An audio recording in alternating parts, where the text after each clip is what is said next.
Andrea e ela é María. Para comezar, poderías autopresentarte brevemente para que a xente que non te coñece saiba quen és? Pois eu son María Reimóndez e tamén estou moi contenta de estar aquí con vos. Pois para definirme así brevemente, diría que son intérprete e traductora de profesión, escritora, activista e, bueno, pois pouco máis, hai que dicir. Perfecto. Bueno, e como hoxe é o día do libro, pois imos comezar pois falando de libros. Dos libros que tes publicados, cal é o que máis te marcou? Pois eu creo que non son quen de facer ningunha escala así, digamos, a nivel emocional, porque todos os libros para min son procesos, son proxectos nos que unha entra, moitas veces pois para investigar cousas ou para para explorar cousas que, no meu caso, ás veces cousas que me cabrean ou cousas que me interesan, cousas que me desacougan. Entón, nese sentido, todos os libros son para min igualmente importantes, non? Ou marcan igualmente no seu momento.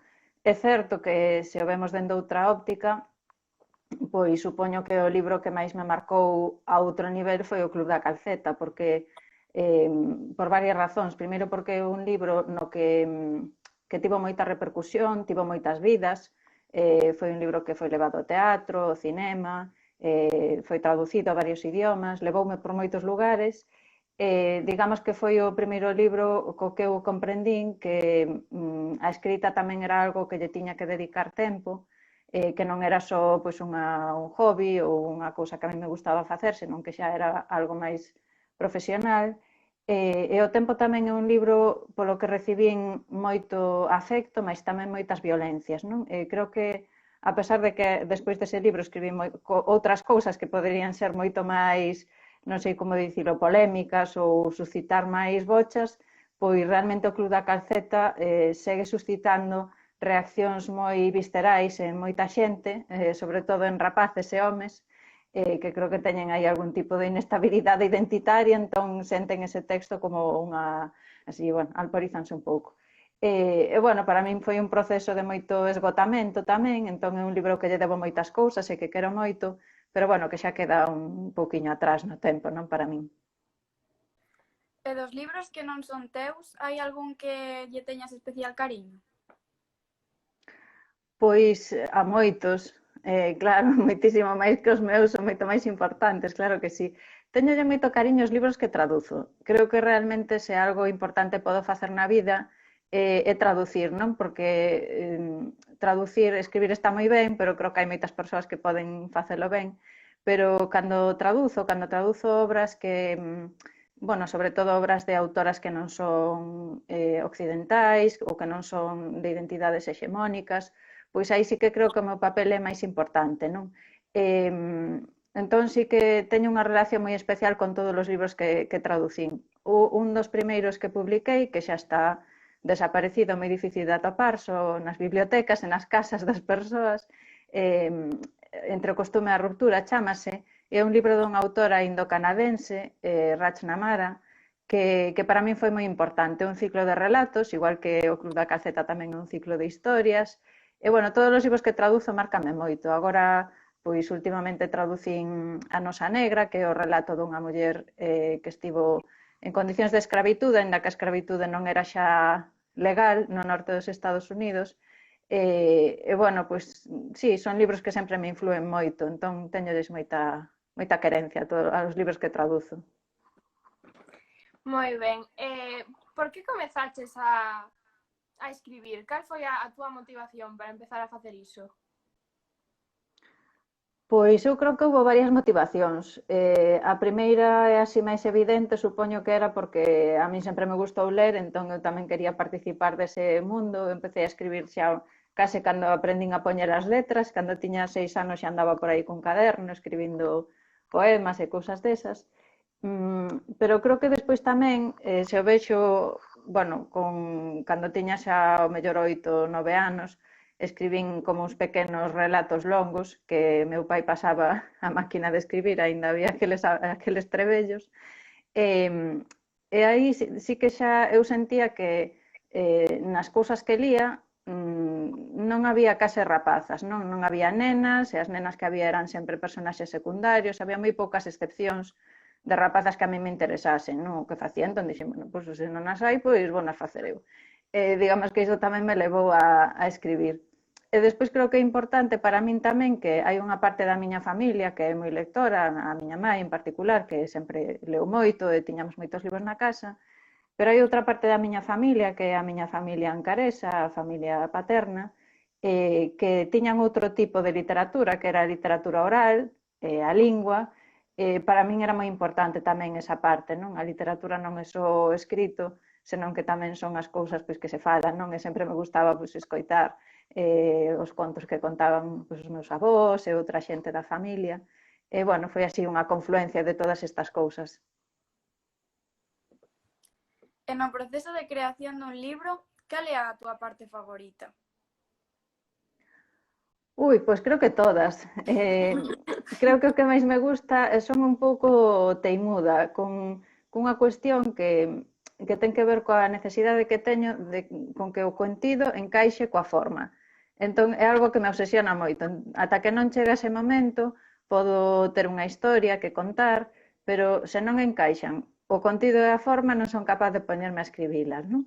Creo que unha parte que me gusta moito é pois crear personaxes, imaginar como son, bueno, todos os procesos de máis que de documentación de obsesión un pouco, porque ás veces para escribir un parágrafo dunha cousa son capaz de estar, lembro unha novela, a ver como se chama, eu son fatal, esquezo os nomes das miñas novelas, imagina de como teño a cabeza ás veces.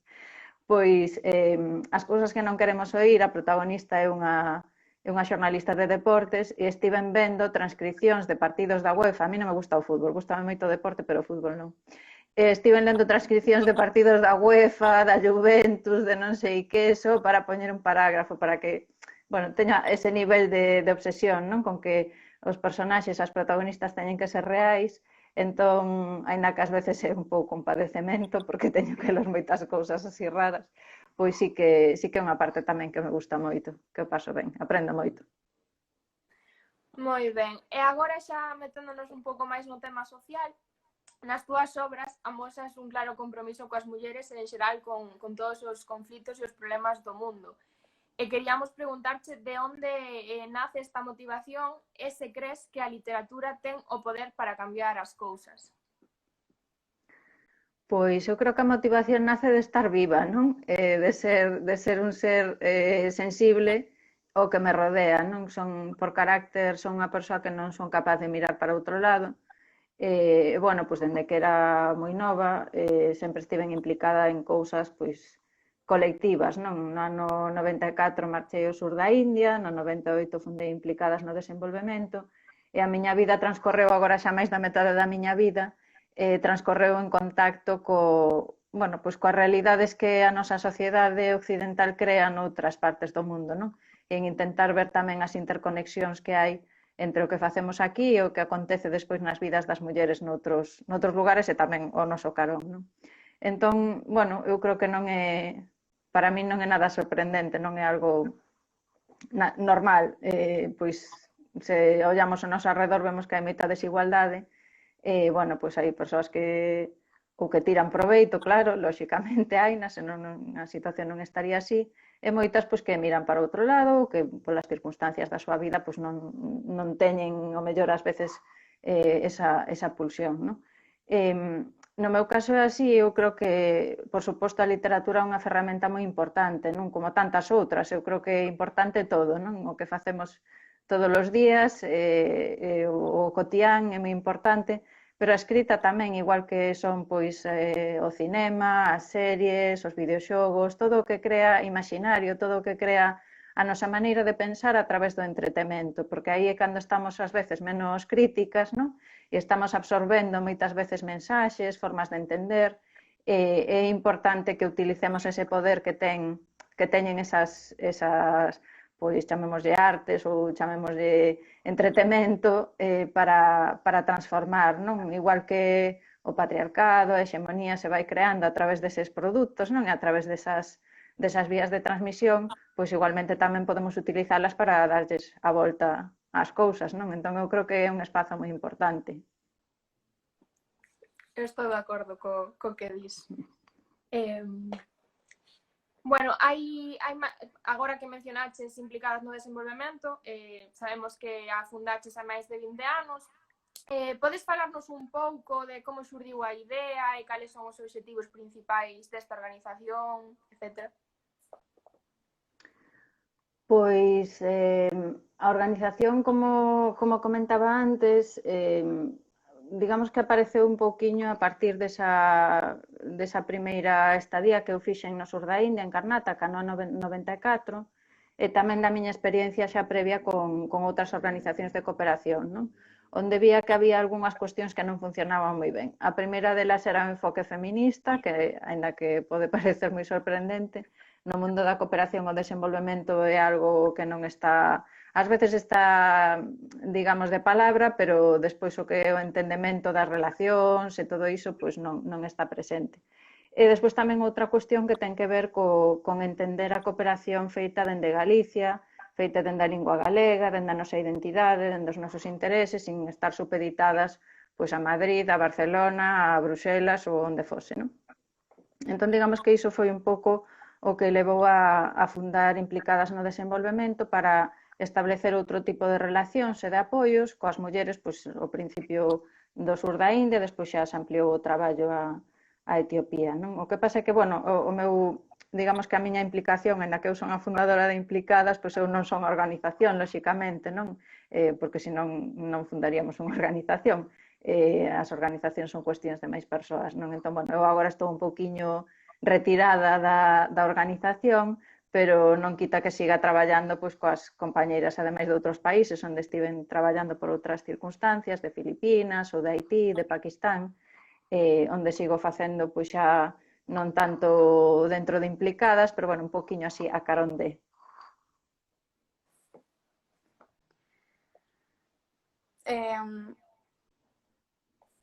Hai quen critica a agresividade que se adopta nas loitas sociais, especialmente no feminismo, porque incomoda. Pero é posible conseguir a igualdade efectiva suavizando a maneira de reivindicar. Ti que podes dicir diso? Bueno, eu non son moito de ser suave, non me vai no carácter, non teño esa maneira de ser, non creo que é importante ser firme.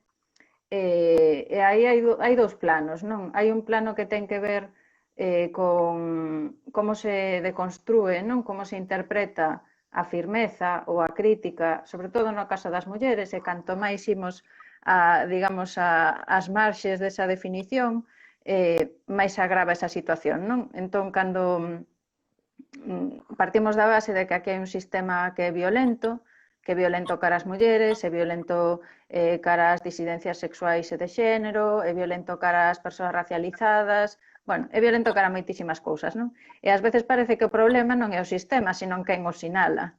Entón, dentro desa óptica, calquera que sinale, moitas veces vai acabar deconstruída como unha persoa agresiva ou como unha persoa, non sei, pois, sí, agresiva é a palabra, non? Eu creo que é unha confusión que existe entre ser firmes e ter, pois iso, digamos, uns criterios, unha forma de facer e de estar no mundo, que, bueno, que se interpreta moitas veces por parte do poder como agresividade, non? Para min iso non é agresividade, para min a agresividade é un sistema que, bueno, pois que normaliza a violencia contra as mulleres, que normaliza a transfobia, que normaliza o fascismo. Para min esa é a violencia, a agresividade, non? O que pasa é que dentro disto despois tamén é interesante reflexionar sobre, pois, dentro dos feminismos, toda a idea do cuidado, toda a idea de como tratamos as nosas, non digo esas estruturas, non, e esas críticas que temos que facer con firmeza, que se alguén pensa que somos agresivas, pois o problema está da outra parte, non da nosa, que estamos falando e expresando as nosas ideas con claridade, con firmeza, non? Pero sí que é certo que despois tamén os feminismos son unha política e unha práctica que nos obriga a repensar, non? Como nos coidamos a nós mesmas, como coidamos tamén as outras persoas, e claro, deconstrúe tamén esas imaxes de, bueno, que é a tenrura, o que é o afecto, o que é o amor, como se expresan esas cousas, non? E ás veces aí, pois tamén temos conflitos, porque as mulleres se nos socializa para que nos sacrifiquemos, non? Para que coidemos, para que non entendamos que tomar espazos para nós non é que sexamos egoístas, por exemplo, sino que é un acto, non? De autocoidado. Entón, bueno, aí hai moitos prexuízos cos que temos que lidiar cada día, pero eu creo que se temos claridade, non? En por que facemos as cousas e por que as facemos como as facemos, e temos tamén a mentalidade aberta para ir aprendendo e tamén ir escoitando, non? Outras compañeiras, pois aí onde imos, digamos, atopar a maneira de que esas pseudocríticas pois non nos afecten, non? Sobre todo tamén, eu creo que os feminismos é sempre un traballo colectivo, entón, se estamos rodeadas de outras persoas e de outras compañeiras que comparten as nosas mesmas ideas, con todas as súas diferenzas, pero bueno, polo menos que entendemos que estamos traballando xuntas, pois aí é máis fácil entender que non, que iso de ser agresivas pois non é máis que unha construción que se fai dende os sistemas de poder, non? Vémolo, por exemplo, no tema da racialidade, pois hai as compañeiras feministas negras nos Estados Unidos falan sempre do mito da muller negra enfadada, que cada vez que unha muller negra pide ou busca exercer os seus dereitos, sempre a representan como se estivese agresiva, non? E enfadada. Entón, bueno, son cousas que temos que aprender a deconstruir, e para iso axuda moito pois ler teoría feminista, escoitar a outras compañeiras, e bueno, pois así, digamos que nos dan ferramentas para nos poder argumentar tamén, non? Porque todas pasamos por esas experiencias. Que hai xente que creo que considera que o movemento feminista ten que ser máis propagandístico para que a xente non critique tanto, pero realmente vai ser criticado de todas formas, e se non se ten firmeza nas accións e nos ideais, é imposible conseguir nada.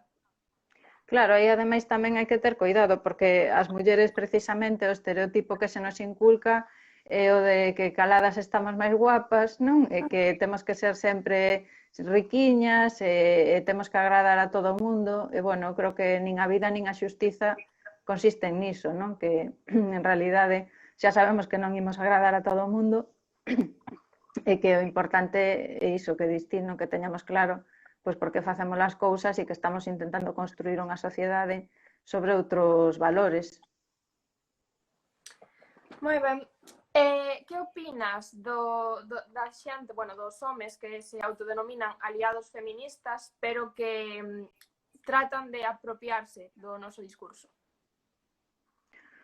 Ui, bueno, pois eu aí teño bastantes problemas. Aínda hoxe estaba traballando nunha cousa, nun encontro feminista, estaba traballando como intérprete, que é o meu traballo profesional, e chamoume moito a atención que era unha xuntanza na que había 30 e pico mulleres e 2 homes. E os 2 homes falaron máis que 30 mulleres xuntas. Entón, claro, para min, eu creo que o feminismo é algo que ten que implicar a todas as persoas, iso por descontado, e que ten que deconstruir pois os papéis de xénero, que ten que analizar as desigualdades de poder en todos os sentidos, tamén, como dicía antes, dentro do grupo do que denominamos mulleres hai moitas desigualdades, pois iso, de racialidade, de cisxénero fronte ás compañeiras trans, bueno, todo iso hai que falalo, está claro, non? Pero sí que hai unha liña divisoria aí, non? Entre que fai que para os homes, sobre todo os homes cis, sexa necesario facer uns procesos que moitas veces non fan. Non sei se gusta dicir que somos feministas, non? Porque algo, como vos dicía antes, parece que é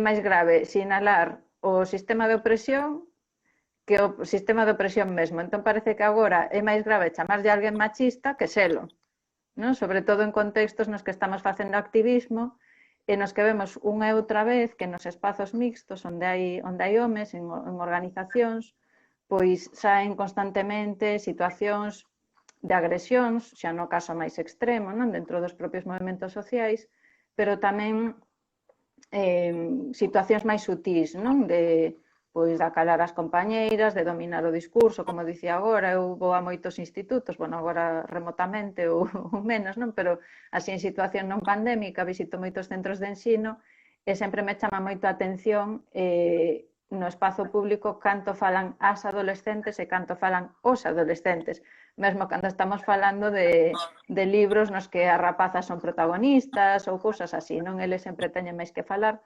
porque están socializados para facer iso, non? Para pensar que teñen dereito a ter a palabra pública en todo o momento, a ter opinión sobre todas as cousas, e a nosotras pois se nos socializa no contrario, non? Entón eu creo que para min hai dúas cuestións aí, unha que é importante, que iso que dicíades antes, non? Que o feminismo non se convirta en algo superficial, entón tamén para os homes ten que ser un proceso de transformación en profundidade, de reflexión sobre todas estas cousas, non é cuestión de poñer unha pegatina xa, unha camiseta xa somos feministas, é un proceso moito máis complexo que iso. E despois, creo que é necesario tamén aínda termos espazos seguros, non? Vai haber espazos nos que pois non queremos que estean homes, por exemplo, ou igual que as persoas trans necesitan espazos sin que esteamos persoas cis, ou igual que as mulleres racializadas precisan espazos sin que esteamos as mulleres brancas. Entón, iso é importante aínda, non? Porque aí cada quen necesita desenvolver ese espazo no que sabe que non se vai sentir pois agredida ou violentada ou simplemente non vamos ter que estar explicando outra vez todo dende cero, non? E bueno, creo que é importante, non, que os rapaces e que os homes tamén entren a cambiar os seus papéis, porque senón a cousa non avanza, pero claro, iso ten que ser un proceso en profundidade, non chega con moito cuidado de non ocupar os espazos que non che corresponden. Xa. Tes un artigo de hai uns anos no que falas do transfondo que ten a historia de Alicia no País das Maravillas. Poderías explicarnos un pouco en que consiste este dobre sentido? O artigo de Alicia a través do espello. Sí, ese. A ver, lembrádeme de que trataba, porque eu xa vos digo que teño moi mala memoria. Falabas da importancia do feminismo decolonial e de como Alicia podería representar esa intromisión un mundo que exótico e diferente para ela. Sí, claro, nese artigo que falaba era precisamente de como as mulleres brancas moitas veces, vamos poñer así entre aspas, coa mellor das intencións, pois intentamos, outra vez volvendo ao mesmo tema, falar do que non nos corresponde e ocupar uns espazos que non son os nosos e ademais sen ter en conta que igual que somos educadas no patriarcado, non? E no sexismo, tamén somos educadas na mentalidade colonial. Entón, moitas veces, cando estamos observando as nosas outras, as mulleres que viven noutros lugares, que viven noutros países, ou mesmo aquelas que viven con nós, pero non forman parte da maioría, digamos, de base religiosa ou da maioría de base lingüística ou cultural, pois temos que ter moito cuidado porque estamos adestradas a través precisamente da literatura, do cinema, de todo iso, a proxectar unha serie de imaxes que ao final forman parte da propia opresión desas mulleres, non? Entón, aí temos que ter moito cuidado e escoitar, sobre todo, como mulleres brancas e occidentais, escoitar. A min a verdade é que é un tema que me arrepía porque pensamos que temos dereito, por exemplo, a unificar experiencias. A ver, se falamos dentro da nosa propia sociedade, eu cada vez que escoito falar de mulleres musulmás realmente non sei nin de que me falan, porque non sei que ten que ver unha muller musulmá de Afganistán cunha muller musulmá de Senegal, o sea, non están no mesmo continente para empezar, non? Entón, esas proxeccións que nos facemos veñen cargadas cunha historia que está aí dende a colonización, digamos, estricta, que fomos proxectando. A colonización só se puido realizar a partir de imaxes que fomos proxectando de nós como civilizadas, e os outros povos como bárbaros e atrasados. Entón, iso é o que xustifica pois, que invadísemos as Américas, o continente africano e Media Asia, para extraer recursos e para crear riqueza nosa, pero claro, había que dar unha excusa, digamos, un pouco máis decorada, entón aí se empezou a construir todo ese discurso de nós como as civilizadas e as outras como atrasadas, e iso aínda o vemos hoxe todos os días, non? A min arrepíame cando vexo estas listas de os peores países para viviren as mulleres, e eu, a ver, cal é o obxectivo desa gradación, dende que parámetros está feito, o sea, que sentido ten andar comparando un país con outro? Cada país ten as súas circunstancias históricas, ten os seus condicionamentos, cal é a conclusión deste ranking? Ningunha. O sea, é crear unha imaxe outra vez de que nós estamos moi ben, como se nas nosas sociedades non houvese unha morea de desigualdade, non? E de cousas que traballar, e nas sociedades de outros lugares unha morea de cousas que aprender. Xa, completamente. Ademais, o que ti dices, eses estudos, eses rankings que se fan fans de unha óptica occidental, evidentemente non teñen a verdade absoluta, discriminan a todas esas persoas que quedan fora do noso prisma. Continuando co tema da diversidade, da pluralidade en xeral no mundo, sempre te refires a feminismos en plural no canto de feminismo en singular. E supoño que ben motivado en parte por iso que comentaba da diversidade que hai no colectivo do que as mulleres e da poboación mundial. Poderías explicar de todas formas un pouco máis en profundidade esta cuestión? Sí, eu creo que utilizar feminismos en plural xa non é só un acto de xustiza, non, de recoñecemento, como dicías ti, dos distintos espazos, non, das distintas historias, senón tamén recoñecer que dentro desas historias hai desigualdades. Eu creo que a maioría das persoas, cando se achegan ao feminismo, vou falar agora en singular, sexa aquí en Kuala Lumpur ou en Porto Príncipe, o que van recibir vai ser unha historia que lles dirá pois houve unha primeira vaga feminista, houve unha segunda vaga feminista, unha terceira vaga feminista, eso é o feminismo. E hai Simone de Beauvoir, e hai, bueno, pois todas estas estadounidenses, e as británicas, e as sufraxistas, e toda esa historia. E claro, iso xa en si mesmo é un problema, porque esa historia do feminismo que se impón, non, por moitos lugares, en realidade é a historia dun feminismo moi concreto, non, do feminismo occidental branco, ademais de mulleres de clase media, pero que se foi establecendo como un feminismo hexemónico, non? Entón, cando falamos de feminismo, é recoñecer que esas historias que se contan é importante de construílas. As compañeiras, por exemplo, de Tamil Nadu, no sur da India, coas que eu traballo con moita frecuencia, dende hai moitos anos, non? Son as miñas, é a miña casa, digamos, pois falan moitas veces de como elas, por exemplo, teñen que coñecer ou se desfixo ler, non, o canon feminista, pois o que dicía con eses nomes todos occidentais, pero cantas feministas tamiles coñecemos en Occidente? Ningunha. Aquí en Galicia temos sorte porque por implicadas no desenvolvemento temos textos traducidos, estiveron aquí compañeiras, pero hai aí xa un desequilibrio tremendo e claro, iso que fai tamén é reforzar esa idea da colonialidade, non?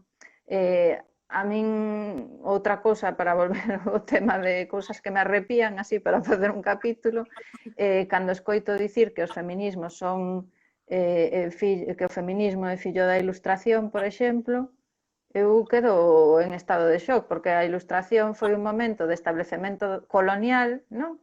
E de división de que persoas eran cidadás e cales non, e eu négome a pensar que o pensamento feminista, a práctica feminista, teña que estar asociada a eses valores, non? Cando sabemos, ademais, cando paramos a mirar un pouquiño, vemos que en moitos outros lugares do mundo xa había pensamento feminista e acción feminista moito antes de que en Occidente ninguén se parase a considerar estas cuestións, non? E o mesmo pasa coa diversidade sexual e de xénero. que pensamos que estamos nos descubrindo aquí agora a pólvora, que temos que ir polo mundo liberando países que condenan a homosexualidade, por exemplo, cando en realidade os únicos, polo de agora que se saiba, os únicos espazos antes do expolio das Américas, onde había un réxime binario de sexo-xénero, eran en Occidente, en Europa, porque no resto de sitios onde te pares mirar había unha diversidade de prácticas, pues, de entendementos, non, da diversidade humana nese sentido, que claro, a colonización arrasou con todo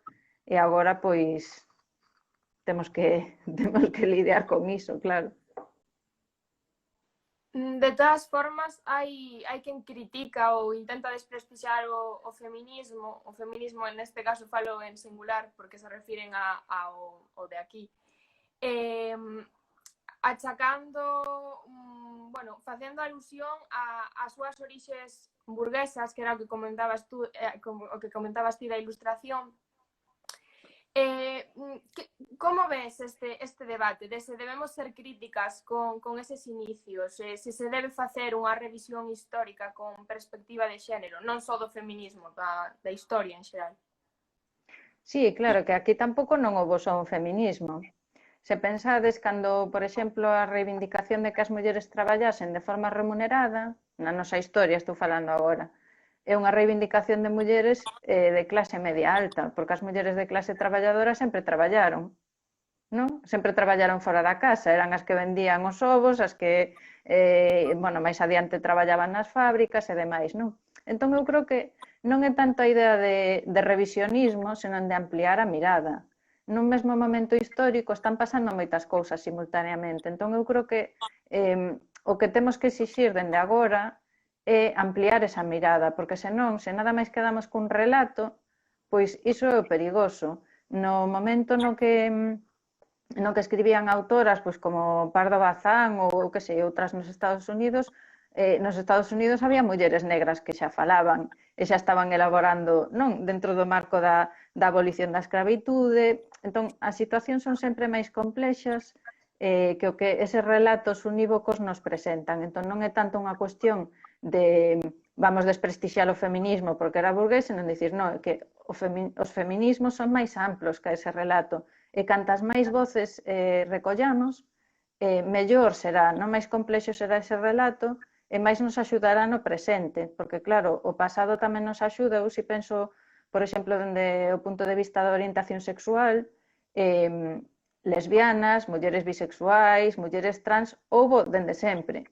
E tiveron os seus propios movementos, ou tivemos os seus propios movementos, pero é necesario que iso quede registrado en algún sitio e que haxa persoas, por exemplo, que estudan historia e que busquen eses documentos, que sabemos que noutros espazos lingüísticos, por exemplo, si se fixo, e aquí pois temos, por exemplo, o traballo que fai Mercedes Peón en todo o tema da danza e da música, que sí que está dando xa moitas pistas con respecto ao feito de que nas comunidades tradicionais en Galicia, nas pequenas aldeas, non eran exactamente os papéis de xénero que temos agora, o mellor, os que operaban nese espazo concreto, non? O sea, que nós tamén temos un pasado máis amplo e máis diverso do que se nos quere facer pensar ás veces con certos relatos.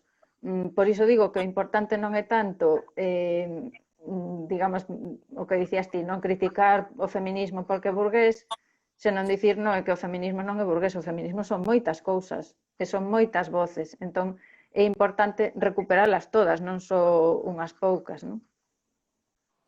Claro, ao final a idea que nos chega aos nosos días, xa que non se visibilizan outras historias, outros relatos o que ti comentabas, a historia da burguesía, de como as mulleres burguesas levaron adiante esa loita, porque tamén está a estrutura dos cartos aí facendo presión, é o que nos chega. Claro, pero nós aquí temos unha sorte moi grande, e é que temos a nosa primeira voz feminista, que foi Rosalía de Castro, non estaba aliñada cun interese burgués. Por iso tamén é moi importante as alianzas que facemos, e por iso falaba antes cando comentamos implicadas no desenvolvemento, entender que, por exemplo, no noso caso, temos a sorte de ter a lingua galega como unha base do feminismo. porque dende aí entendemos moitas cousas dende o punto de vista da clase social, dende o punto de vista das interaccións entre o rural e o urbano, dende o punto de vista migratorio. Hai moitas cousas que, cando as observamos, se as observamos dende Madrid, vemos unhas cousas, pero cando as observamos dende o galego, vemos outras. E por iso é moi importante pensar que nós, por exemplo, somos unha literatura que, polo menos en Europa, é algo fora do común, que está fundada por unha muller. E, ademais, non era unha muller calquera, porque era unha muller que precisamente se dedicou a visibilizar a desigualdade de clase social, a dignificar unha lingua que estaba construída e aínda está en moitos sentidos, non como algo pois desprezable, algo que non ten valor. Entón temos aí moitas cousas as que aferrarnos que xa nos dan ese punto de partida, non? Que é un pouco distinto do de outros lugares. Por exemplo. O teu libro Cobiza foi o gañador do premio Pinto e Maragota pola diversidade sexual e de xénero. O xurado destacou a reflexión que faz sobre o xénero, o sexo e as orientacións sexuais. Cal é a concepción que presentas e con que fin? Que presento en Cobiza, nesa novela en concreto? Sí. Pois eu creo que Cobiza é máis un interrogante, máis que unha enunciación é un interrogante. Entón presenta un futuro distópico no que digamos que a conflagración entre como nos comportamos cara ao planeta agora no presente as estruturas ríxidas de xénero, pois acaba levando a unha sociedade que, vamos a dicir así levemente, non funciona moi ben, onde se empezan a reproducir pois moitos patróns de explotación que xa están na nosa sociedade agora, non? Entón, bueno, digamos que Cobiza é un pouco unha exploración do que podería pasar, non? Se seguimos camiñando por certos camiños que están agora xa aquí no presente. A parte dos ambientais, que creo que xa son evidentes, non? Que o que estamos facendo co planeta, empezando por aquí en Galicia, cos eucaliptos, por exemplo, sí que se nos centramos no aspecto do xénero, vemos que por unha banda as nosas sociedades van avanzando cara, bueno, pues, con moitos esforzos cara ao recoñecemento da diversidade sexual e de xénero, da diversidade humana, dos dereitos das persoas, pero tamén vemos que hai unha reacción contraria moi forte, non? Ás veces dende lugares un pouco inesperados. Entón, claro, eu sempre comento, por exemplo, que cando eu era nena era un momento no que era todo, como se dicía, unisex, a roupa, os xoguetes, bueno, acabábamos de sair dunha dictadura, eu nací no ano 75, e era un momento no que a xente pois sí que quería, non, pois digamos unha sociedade máis igualitaria, etcétera, etcétera, sair de toda esa represión da dictadura. Claro, agora empezamos a ver que ata os huevos Kinder teñen rosa e azul, entón por unha banda parece como que imos nun camiño, pero por outra banda a sociedade capitalista na que vivimos que nos quere vender cousas, é moito máis fácil vendernos cousas así por compartimentos, non? Cousas, roupa de mulleres, roupa de homes, xoguetes para nenas, xoguetes para nenos, que facelo dunha forma máis ampla, non? E máis, bueno, sin seguir esas categorías. Entón, Cobiza o que intenta facernos reflexionar, non? Sobre este tipo de cuestións e como esas estruturas rígidas de xénero pois acaban sendo un espazo de opresión moi grande. Bueno, falase de moitos elementos, algúns son menos transitados que outros, como por exemplo a monogamia, non? Como parte desas estruturas da heterosexualidade, do poder hexemónico, da explotación dos corpos das mulleres máis pobres, non? En Cobiza falase deses viveiros de mulleres ou granxas de mulleres que xa existen hoxe en día, non na nosa sociedade, pero sí que sabemos para producir seres humanos, non? Cos ventres de alugueiro. Entón, bueno, parte de cousas que están xa hoxe na nosa realidade e intenta proxectar como unha advertencia, non? Cara ao futuro. Moi ben. como crees que, bueno, supoño que é unha pregunta un pouco complicada, pero como crees que se debería abordar toda a problemática que suscita o xénero, esas categorías que temos tan interiorizadas? Pois, a ver, é unha pregunta complexa, pero bueno, ao final creo que ás veces os actos de rebeldía entran moito nas cousas pequenas, non? Porque o xénero tamén está construído sobre todo nas cousas pequenas, nas cousas do día a día, por suposto está construído no relato do cine, no relato da literatura, en todo iso, está construído en todo o que nos rodea, non? Pero ás veces é tan doado e tan complicado desfacelo como negarnos a seguir pois os dictados, non? Desas categorías. En cousas tan simples como o que mercamos. Eu, por exemplo, non merco cousas de mulleres e de rapazas. Non teño un corpo e uns pés, por exemplo, bastante grandes, nos que non vou comprar, cando vou mercar uns tenis, pois algunha vez que me preguntan, ai, pero tenis de chica, eu, pero que me queres dar uns tenis rosa, porque non sei, calzo un 42, quero dicir, as cousas deberían dividirse por tamaño, non por rapazas e rapaces, non? Igual pasa coa roupa. Entón, todas esas cousas que son molestas, porque a xente queda descolocada, non? Cando fas iso, ao final esa molestia xa está provocando unha pequena transformación, non? E iso son cousas que podemos facer todos os días. Ou, pois, o mesmo, en como nos relacionamos, ou que cousas, pois, por que cousas nos interesamos, en que espazos nos movemos.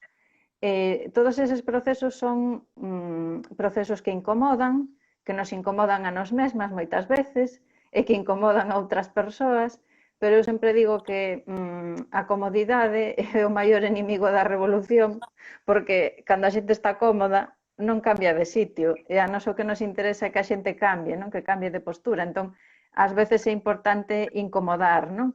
Claro, ás veces nos incomodamos a nós mesmas, porque estes procesos non son fáciles, vas chegar a sitios onde a xente pois vai mirar para ti con cara rara ou pensar, bueno, esta agora que sabes que ven aquí, pois eu fui mercar un traxe, merquei nunha tenda de traxes de homes, supostamente.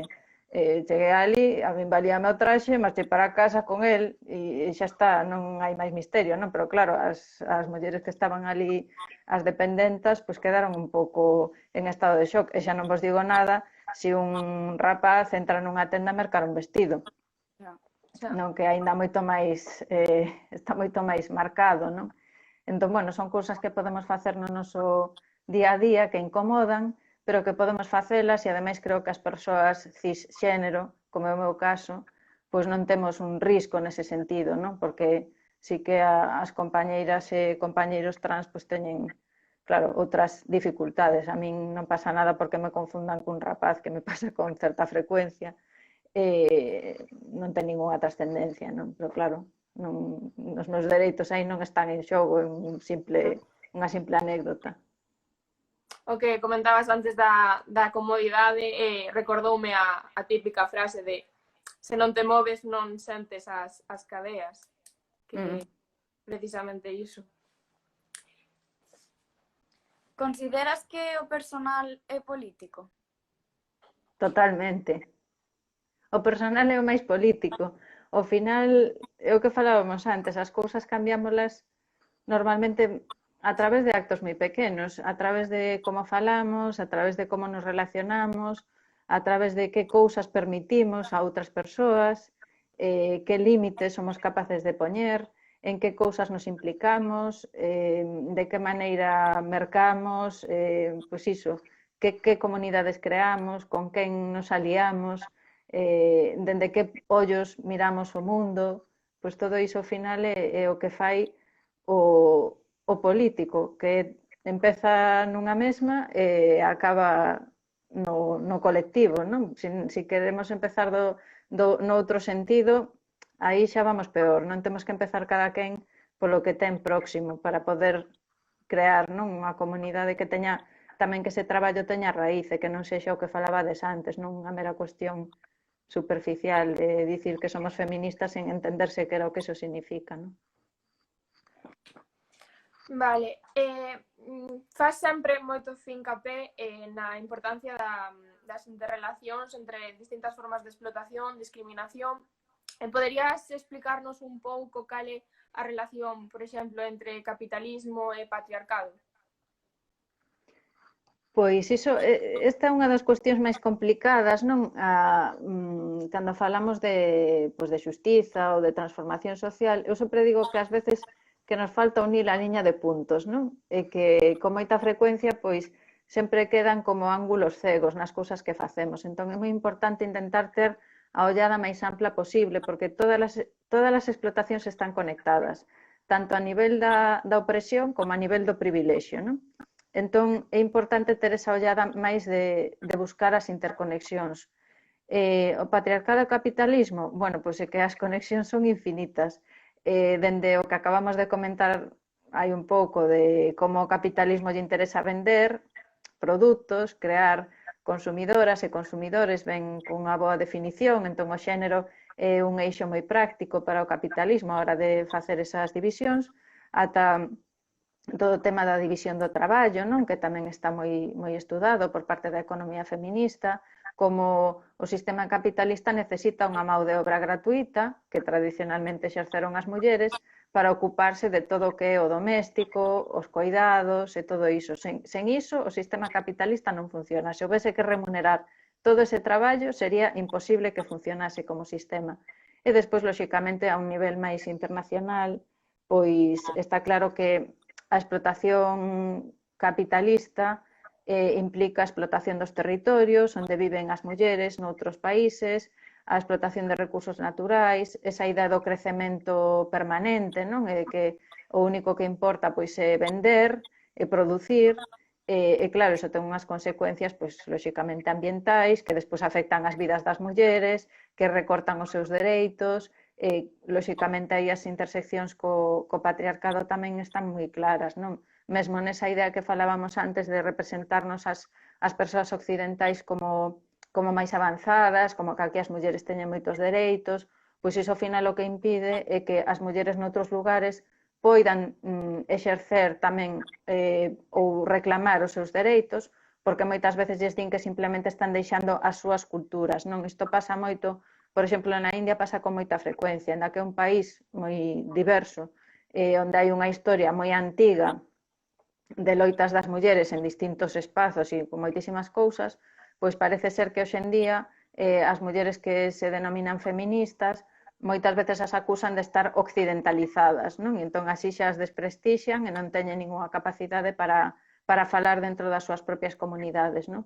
E iso tamén o provocamos nós, tamén o provoca esa idea capitalista de uns países desenvolvidos e outros países en vías de desenvolvemento que teñen que mellorar, non? E que teñen que como se di, progresar para nesa idea tamén, digamos, xa non só no material, senón nesa concepción de que nós somos os países que temos o progreso e a ciencia, todas esas cousas, e o resto pois están aí para experimentar, ou ainda o vimos co das vacinas do coronavirus, non? Que houve un momento en que se querían experimentar non sei onde, en África, como se fose, o sea, a estas alturas alguén pode dicir iso públicamente e quedar tan, o sea, parecerlle normal dicilo, pois sí.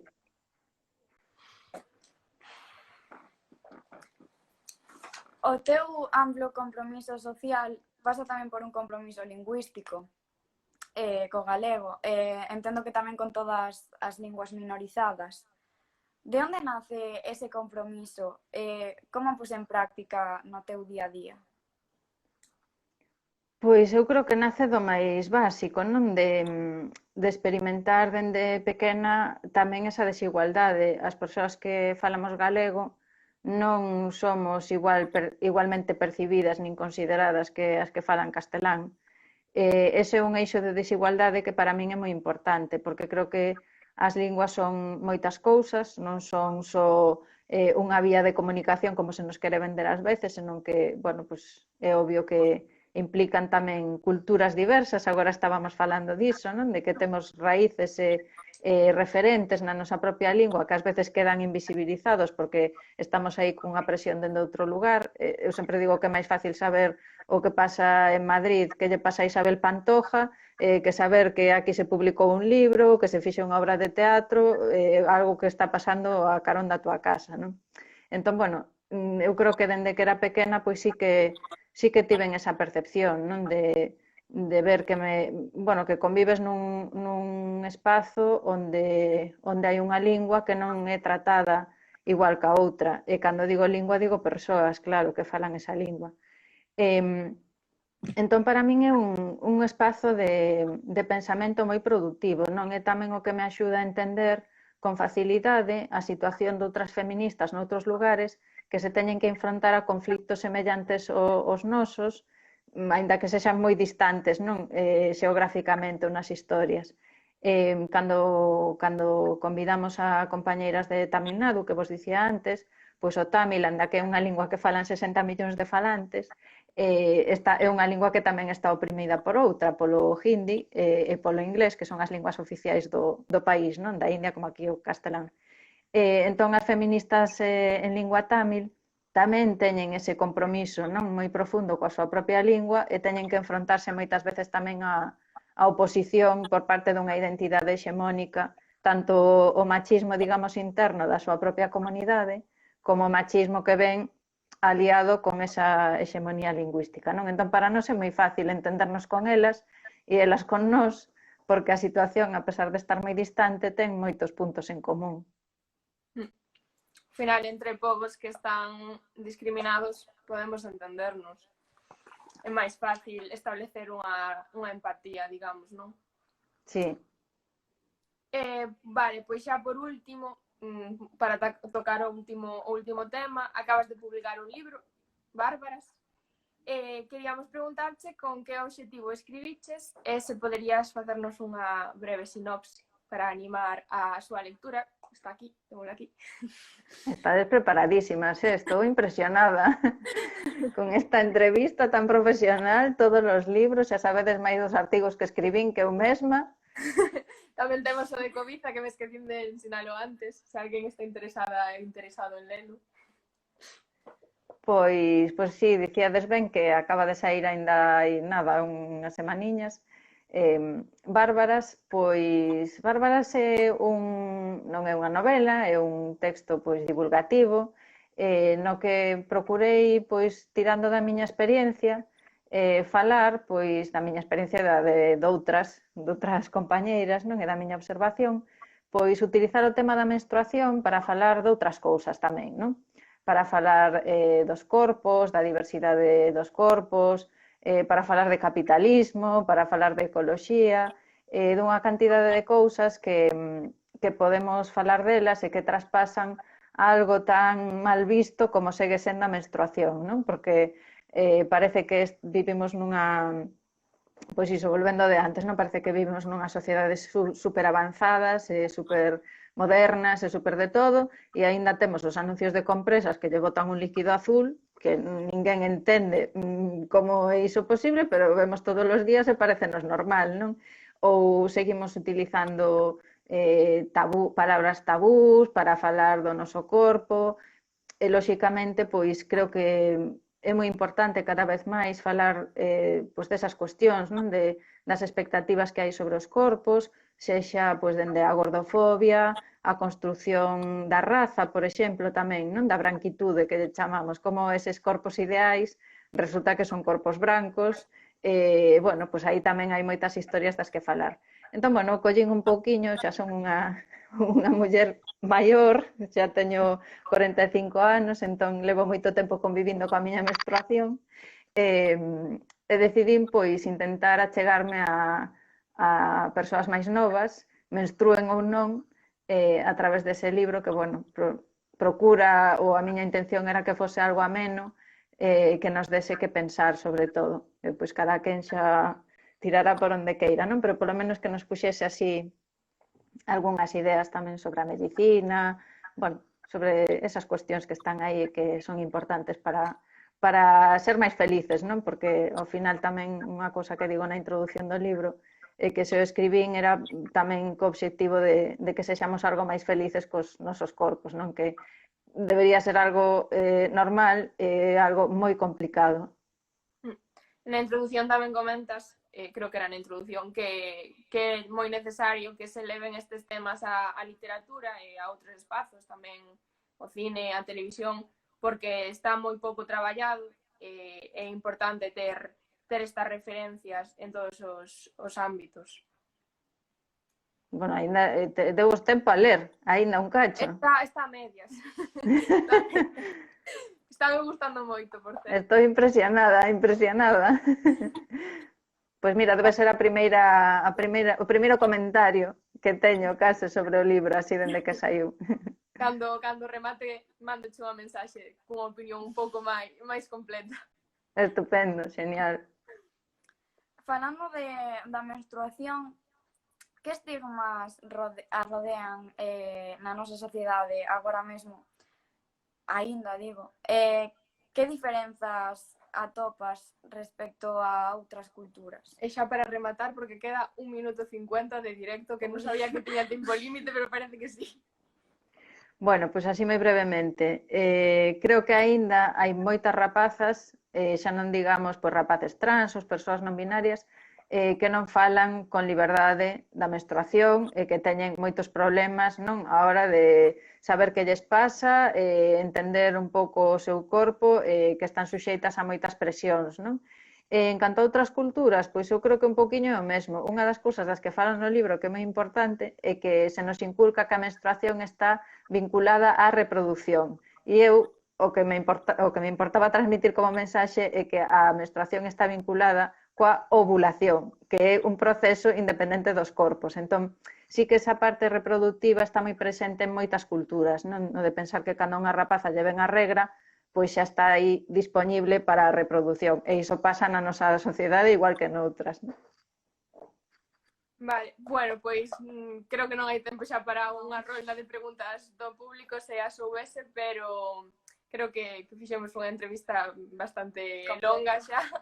No, fantásticas fostes, moi ben, que genial. Non me deu tempo a min a preguntarvos cousas a vos. Bueno, temos que facer outra agora. A reentrevista. Darche as grazas en nome de toda a asamblea por dedicarnos o teu tempo, que sabemos que estas horas non che gusta facer actividades, enteramos bastante. E nada, iso, que moitísimas grazas, foi un placer, aprendimos un montón. Sí.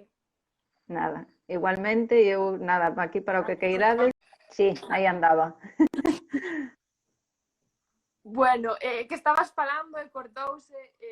Nada. Que moitas grazas a vos, que preparastes aí unha entrevista tremenda. E nada, que si queredes que haxa algunha pregunta ou algunha cousa, tampouco pasa nada, se queredes aínda seguir un cachiño. Pois, se alguén ten algunha pregunta para María, que a poña nos comentarios, facemos ya. A ver, imos esperar un pouco. E, entretanto, tamén me podedes contar vos un pouco das vosas actividades. Pois, se queres contamos un pouco como xurdiu da asamblea, que é algo do instituto deste curso, xurdiu por iniciativa dunha rapaza, está en terceiro da ESO, ela vía que na súa clase había moitos comentarios homófobos, machistas, falou cunha profe, que é a que organizou a asamblea, un pouco seguindo o modelo de outros institutos, de outras asambleas de institutos galegos. Ao principio houve bastante acollida os primeiros días, porque foi un pouco como presentación. Logo, sí que é certo que se notou que comezou a ir menos xente, pero a raíz sobre todo do 8 de marzo, que si que aí organizamos unha actividade que foi ler uns textos, uns relatos feministas, cantamos unha canción que adaptamos nos ao galego, e así, a partir de aí sí que empezou a como consolidarse un grupo máis estable que o que chega ata hoxe. Somos alrededor de 20 persoas, máis ou menos, as que acudimos asiduamente a reunións da Asamblea e moi ben, facemos... Conta de ti as actividades que estamos organizando. A ver, as entrevistas primeiro. bueno, sí, as entrevistas que non sei cantos levamos xa. Esta é a terceira. Esta é a terceira entrevista que facemos. Bueno, normalmente son os venres. Eliximos a unhas persoas que, bueno, criamos que ian interesar, sobre todo ao alumnado, e así tamén, pois, que se animasen un pouco tamén a participar máis na asamblea. A raíz diso, facer tamén máis actividades. Bueno, estamos en proceso de facelas. Sí, temos algo preparado para o luns, que é o Día da Visibilidade Léxica. Está, bueno, é un pouco sorpresa, entón non vamos contar para que a xente non se entere. Logo tamén queremos decorar, bueno, é que claro, creo que son sorpresas, sí. Non podemos... Bueno, entón nada, non reveledes nada. Estarán colgadas no Instagram, sí. Entón xa cando sexa o día, pois xa podes miralo. Estarei atenta. Pois basicamente iso. Sí. A ver como se desenvolve esta iniciativa ao longo dos próximos cursos. Esperemos que avance, que se una máis xente, que se poidan realizar máis proxectos. O concurso, certo. Que estamos organizamos, xa están as bases publicadas, de feito queda pouco prazo. Se estades véndonos, recordade que tedes que participar no concurso de fotografía sobre visibilización do colectivo LGTB. Que ben. Bueno, ao final, cando me preguntabades iso do persoal e político, todas esas cousas, xa tedes vos a resposta. Sabemos que, ao final, claro, facer todo iso tamén leva tempo, coordinarnos, organizarnos con outras persoas, entón, aí é tamén onde se nota o compromiso con algo, non? O que dicíamos antes, que non é só dicir que somos feministas e xa está, senón que é importante traballar e, sobre todo, traballar con outras persoas. Así que, bueno, seguro que tamén é o complicado é empezar, despois xa veredes como vai crecendo a cousa, vai medrando aí e a xente se anima máis a participar, porque o difícil está ao principio. Sí, confiamos en que sí, porque ademais ao ver que se están facendo cousas chulas no instituto, é así seguro que despois máis xente se anima. Claro, iso tamén cando facemos tamén hai outra xente que observa e que se anima, non? Aínda que haxa que nos critique, pois o importante é non pensar nesas persoas e pensar nas outras que están aí ás veces pasivas, pero que se poden poñer a andar, non? Cando ven outras que andan. Sí, porque ao final fixemos un grupo moi guai. Non, todos temos o mesmo obxectivo e, bueno, ao final, pois, estaba moi guai. Sí. Unhas danos apoio ás outras e viceversa, e temos aí como unha rede de apoio entre todas as que formamos parte desa asamblea. Eu creo que é moi reconfortante, sobre todo ver que o traballo dá os seus froitos e que, por exemplo, despois do 8 de marzo, pois quedou algo, despois de moitas semanas preparando e traballando e dedicando tempo non só no recreo, senón tamén na nosa casa, pois quedou algo que dixemos, é para estar orgullosas, porque o resultado foi bo. E iso reconforta e esperamos que todas as iniciativas e as actividades que levamos a cabo ao longo deste curso e de posteriores tamén sexan así de reconfortantes. Claro, sempre digo que ser feminista non estar nunca soa, porque sempre temos outras compañeiras ou mesmo a través dos libros sempre atopamos outras coas que ter apoio, non? E ás veces as actividades temos sorte saen ben, e ás veces saen mal, pero de aí tamén se aprende. Cando facemos unha cousa e sae mal, pois, bueno, saiu así, pero o importante é non desanimarse, seguir aí traballando nas cousas. Que ben. Pois un placer falar contigo. Nada, o placer é meu, ademais agora así con tanta actividade que tedes, genial. Alédame moito escoitarvos. Bueno, pois se ninguén ten ningunha pregunta, Acabamos, eu creo rematamos. que xa che roubamos bastante tempo.